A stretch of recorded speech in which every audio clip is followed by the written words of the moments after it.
They ask me to tell this story often, especially the younger species who joined our civilization after the Great Shift. They want to know about the pivotal moment when everything changed, when the species from that unremarkable yellow star showed the galaxy why you should never mistake patience for weakness. I was there, you see, a junior historical officer in the Assembly's grand chambers when humanity finally reached its breaking point.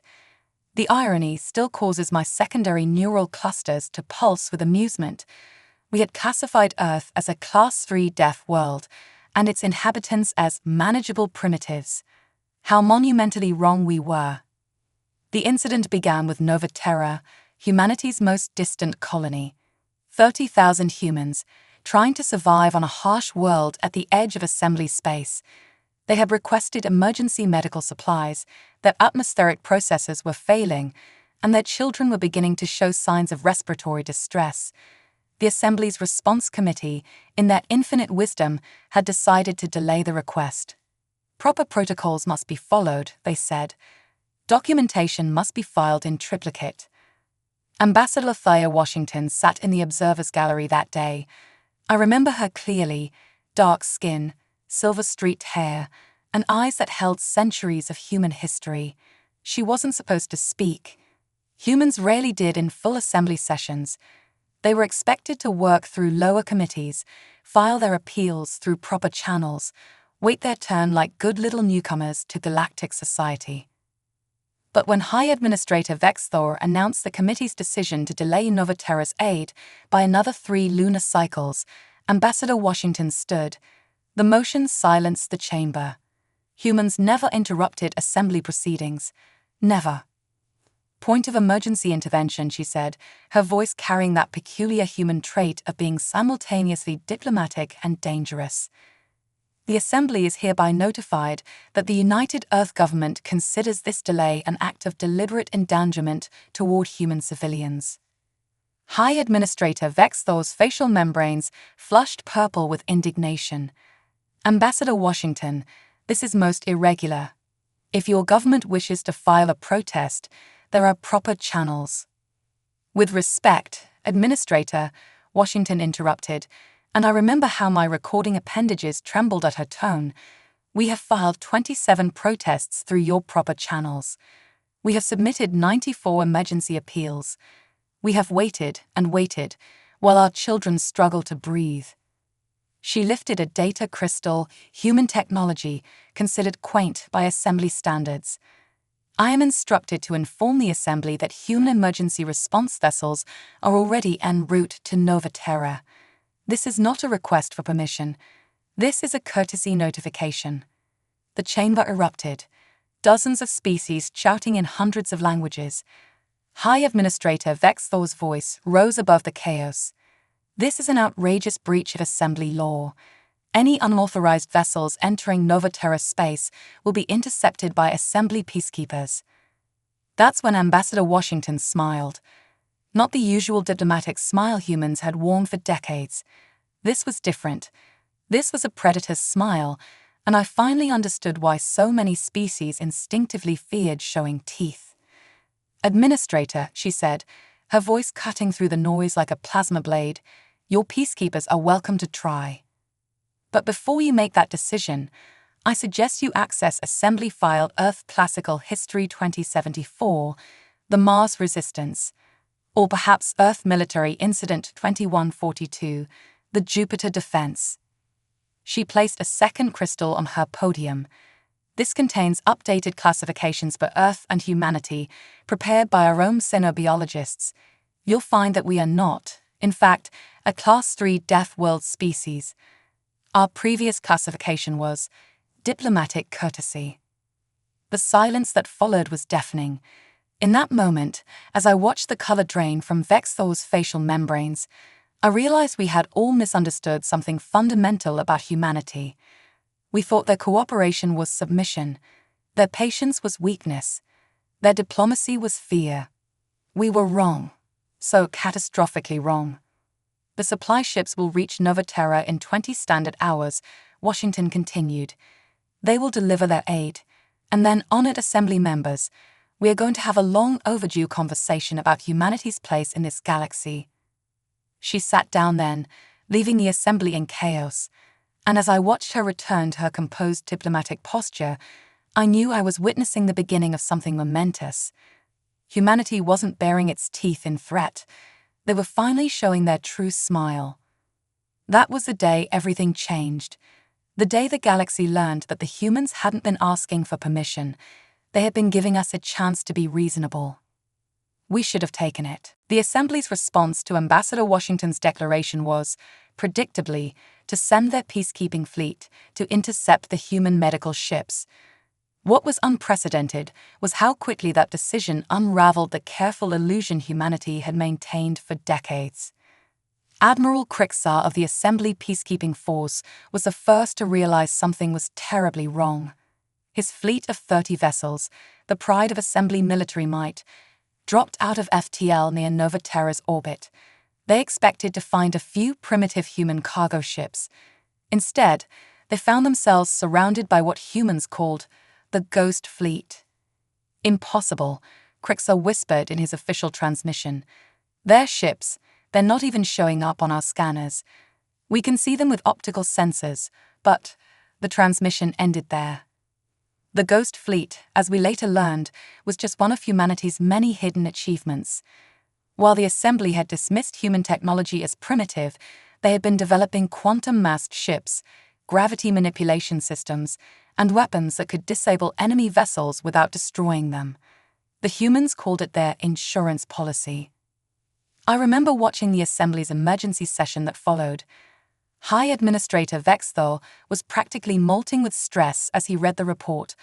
All 30 peacekeeping vessels had been neutralized without a single shot fired. Their systems were locked down by what humans casually referred to as electromagnetic pulse technology, something they had supposedly been centuries away from developing. But it was security analyst Zinra's report that truly shattered the Assembly's worldview. She stood before the chamber, her normally pristine scales dulled with exhaustion.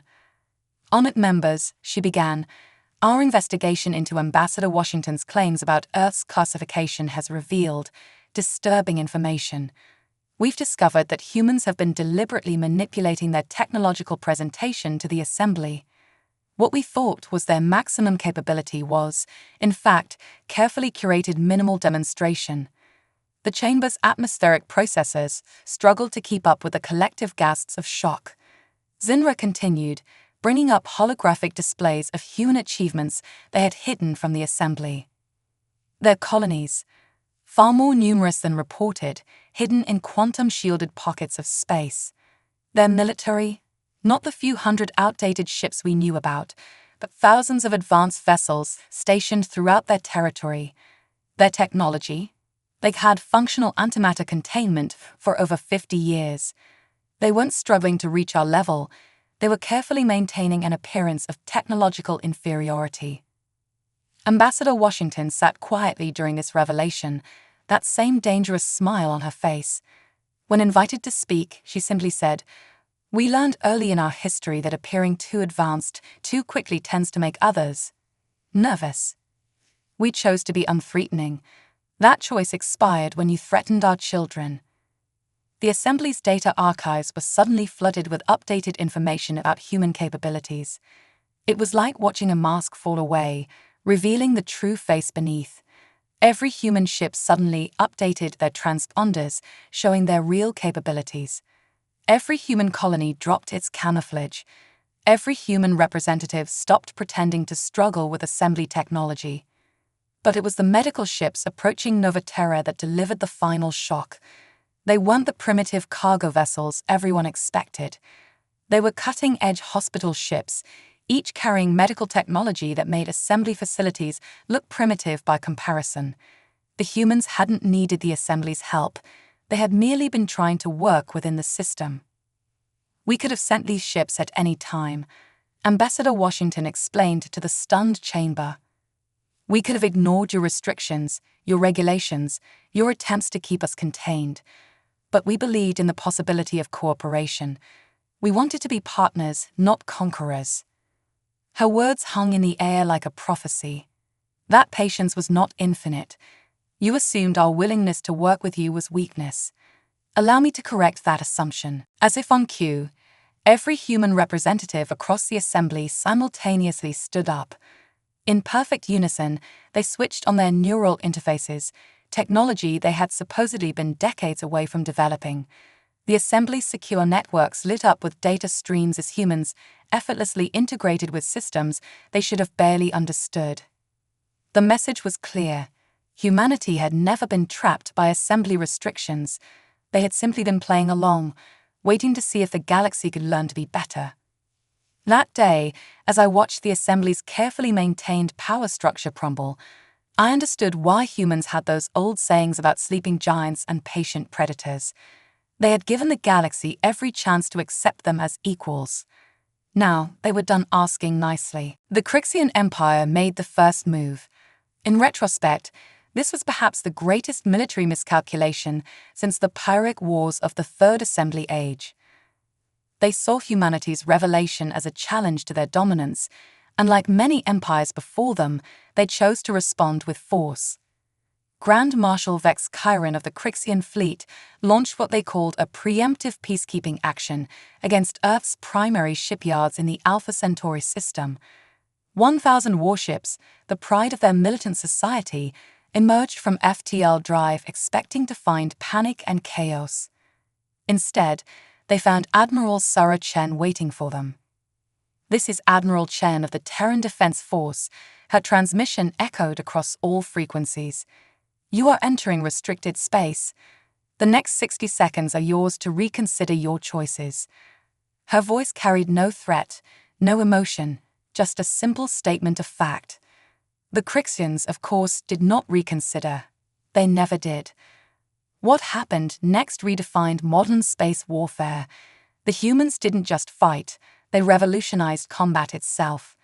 Their ships moved in ways that defied known physics, using what they later called inertial manipulation drives. Their weapons didn't just destroy, they adapted, learning from each engagement, becoming more efficient with each shot. But it was their battle coordination that truly demonstrated why Earth was a death world. Humans didn't just fight as individuals, they fought as a single living organism. Neural interfaces linked their consciousness across vast distances, allowing them to react as one. Where other species saw chaos in battle, humans saw patterns. Where others fought with careful plans, humans adapted in real time. I watched the battle recordings countless times during my research. 1,000 Crixian warships against just 300 human vessels. The battle lasted exactly 17 minutes.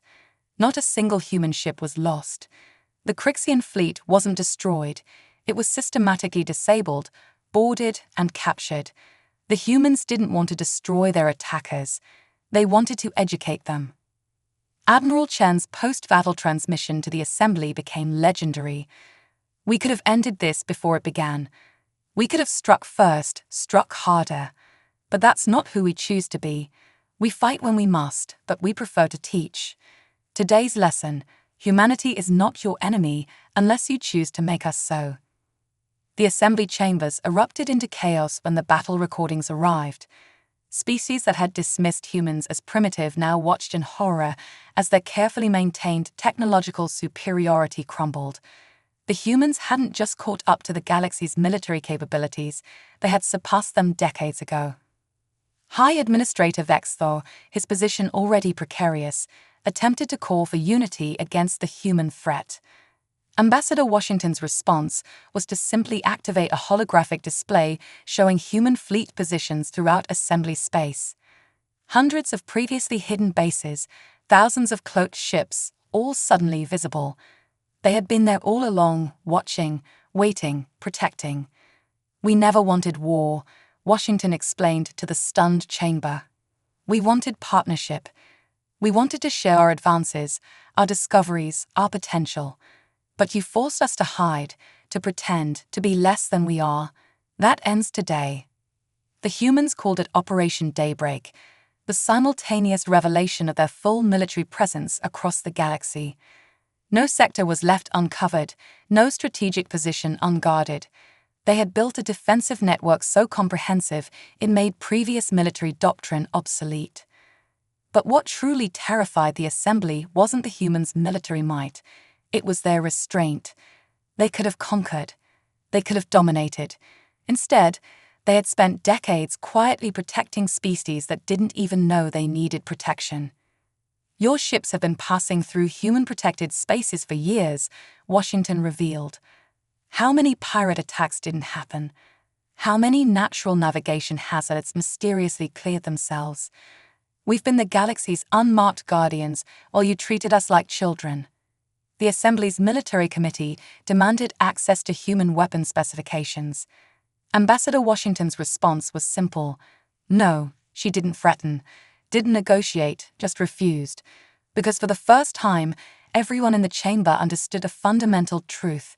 Humanity didn't need permission anymore. They had never needed it. If the military revelation shook the assembly, what followed next nearly collapsed it entirely. The economic truth about humanity's influence made their military power seem almost secondary.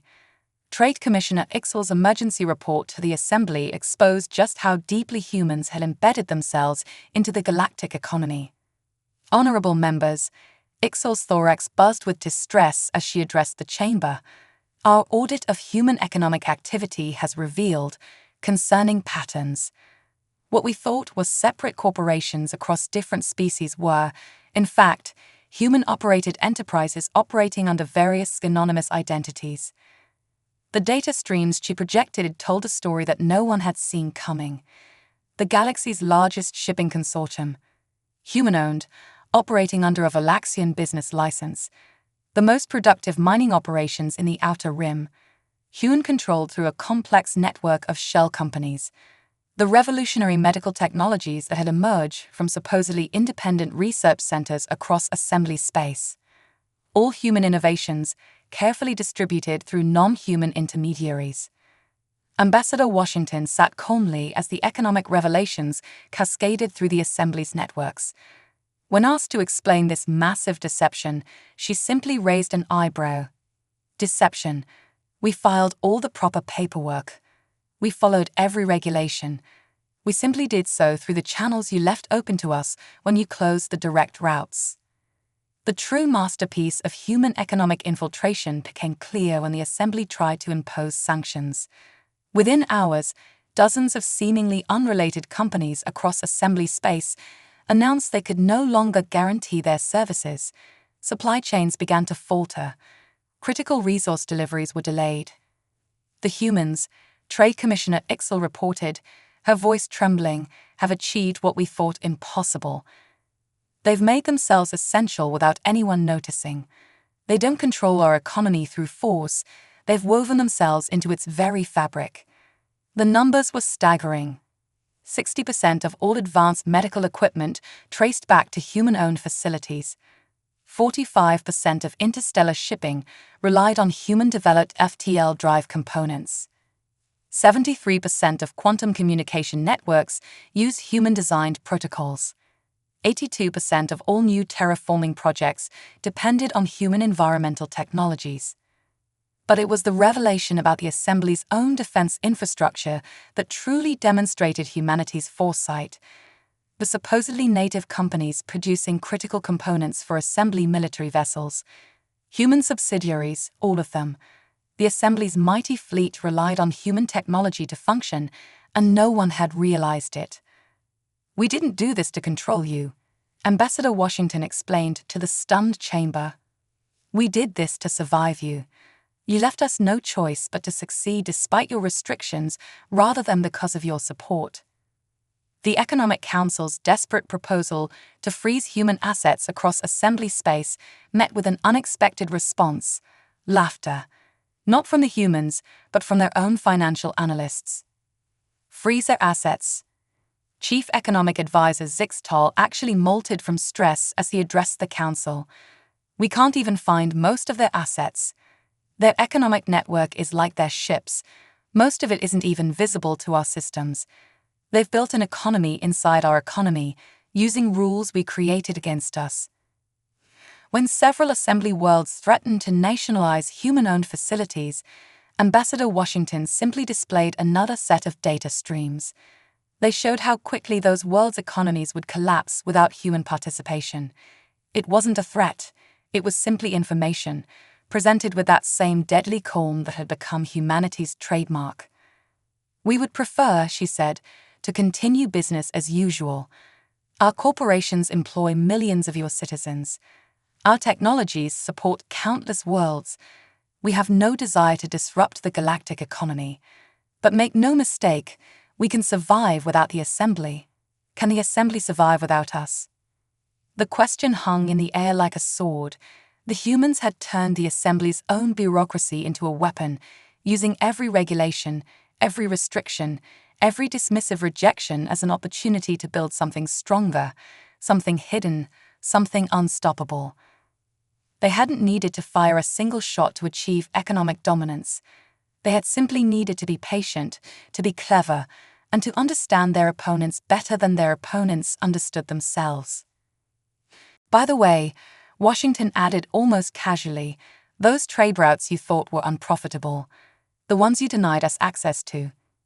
We've been quietly maintaining them for decades, supporting dozens of developing worlds that the Assembly abandoned. You might want to ask them who they consider their true allies." That was when the Assembly finally understood. Humanity hadn't just built an economic network, they had built relationships, trust, and loyalty across the galaxy.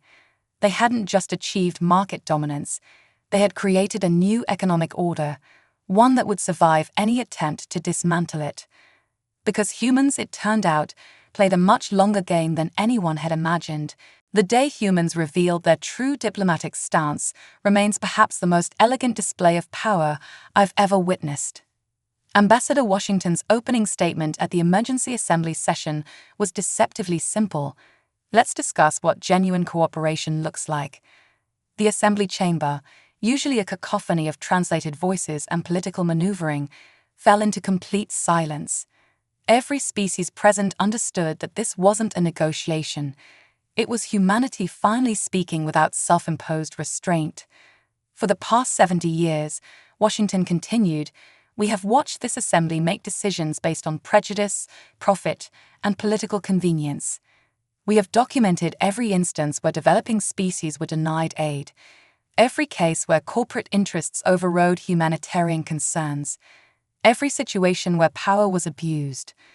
The holoprojectors activated, displaying a vast network of data. Countless diplomatic incidents, carefully archived and annotated.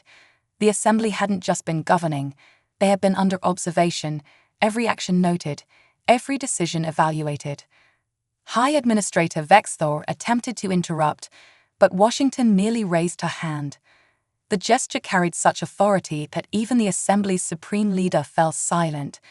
That's when humanity revealed their masterstroke. Representatives from 47 developing species are waiting outside this chamber, Washington announced. Species you deemed too primitive for Assembly membership. Species whose resources you exploited while denying them basic rights. They're here because humanity has been quietly preparing them for full galactic citizenship. The doors opened and they walked in. Representatives from worlds the Assembly had dismissed or exploited. Each of them wore advanced neural interfaces. Each carried technology that matched or exceeded Assembly standards. Each had been educated, equipped, and empowered by humanity in secret. Ambassador Killera of the Nexari, a species the Assembly had classified as pre-industrial, stepped forward first. "My people were dying from a plague," she said, her translator perfectly conveying both meaning and emotion. "The Assembly denied us aid, claiming we weren't advanced enough to handle modern medicine. Humanity not only cured our plague, but taught us to manufacture our own medical technologies."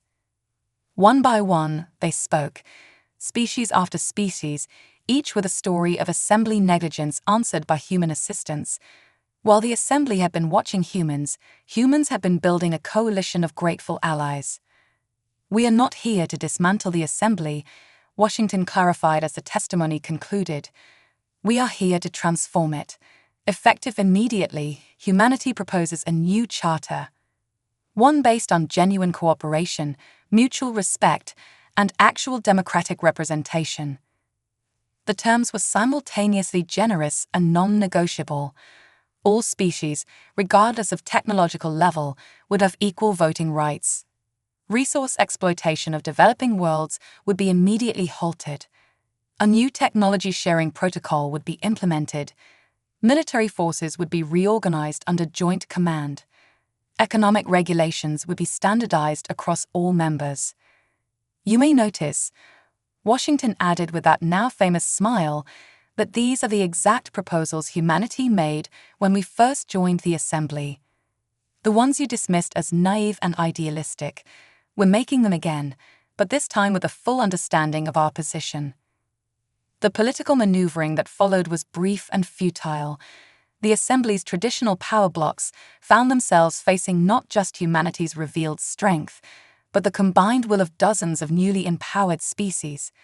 Species that had been uplifted not through conquest or coercion, but through genuine aid and education. Your choice is simple, Washington concluded. Join us in building a better galaxy, or become irrelevant to its future. Unlike you, we're actually offering a choice. The vote to ratify the new charter was the fastest in Assembly history, not because of human military power or economic leverage, but because they had done something far more revolutionary. They had created hope. They had built a coalition not through fear or dominance, but through genuine assistance and respect. They had lifted others up rather than pushing them down, and in doing so, they had created something the Assembly had never managed: true allies. The galaxy was changing, and for once, it was changing for the better. Looking back now, a decade after what historians call the revelation, it's almost impossible to recognize the galaxy as the same place it was before humanity showed their true nature. I'm recording this final entry not just as a historical document, but as a testament to how completely one species can transform an entire civilization, not through conquest, but through patience, wisdom, and an unwavering commitment to their principles. The changes began immediately after the new charter was ratified. Human ships, their real ships, not the primitive vessels they had pretended to rely on, appeared throughout Assembly space, but they didn't come as conquerors. They came as teachers, healers, and builders. Admiral Chen, who had so efficiently neutralized the Crixian fleet, became the first Supreme Commander of the reformed Assembly Defense Force. Her first act was revolutionary. She opened Earth's military academies to all species. The best defense, she declared at the inauguration ceremony, is not superior firepower. It's teaching everyone to protect themselves and each other. Humanity's strength was never in our weapons. It was in our ability to learn, adapt, and teach others to do the same. The economic transformation was equally profound. Dr. Marcus Rivera, previously unknown but revealed to be the architect of humanity's hidden economic network, introduced what he called the Universal Development Protocol. Within months, formerly struggling worlds were building their own industries, developing their own technologies, and joining the galactic economy as equals, not subordinates. We didn't hide our success to hoard power, Rivera explained during the first economic summit of the Reformed Assembly. We hid it to prove that any species, given the right support and opportunity, could achieve the same. Now we can finally share that proof with everyone. But perhaps the most significant change came in how species interacted with each other. Ambassador Washington's final act before retiring was to establish the Galactic Development Council, an organization dedicated to finding and uplifting pre-spacefaring civilizations. The Assembly, which had once hoarded knowledge and power, now actively sought out new species to welcome into the galactic community. Humans knew what it was like to be dismissed, restricted, and underestimated, Washington said at the Council's founding. We saw that once we had the power to change things, we would ensure no other species ever faced those same barriers. Today, we fulfill that promise. The old power structures didn't disappear overnight, of course. Change never comes without resistance. But humanity had planned for that too. Every time a former Assembly power tried to resist the new order, they found themselves facing not human warships, but their own former victims, now equipped with human technology and training. The humans had done something unprecedented in galactic history. They had created equality through elevation rather than subjugation. They had built power not by tearing others down, but by lifting them up. Now, as I record this final entry, I watch ships from 100 species dock at Earth's orbital stations. I see students from formerly primitive worlds graduating from human universities with advanced degrees. I witness former enemies working together on massive engineering projects that benefit all species. The humans had never wanted to rule the galaxy. They had wanted something far more ambitious. They had wanted to improve it. Their patience, their hidden strength, their careful planning, it had all been in service of a single goal: creating a galaxy where no species would ever again be dismissed as primitive or manageable. They had pretended to be less than they were, not out of fear, but out of wisdom.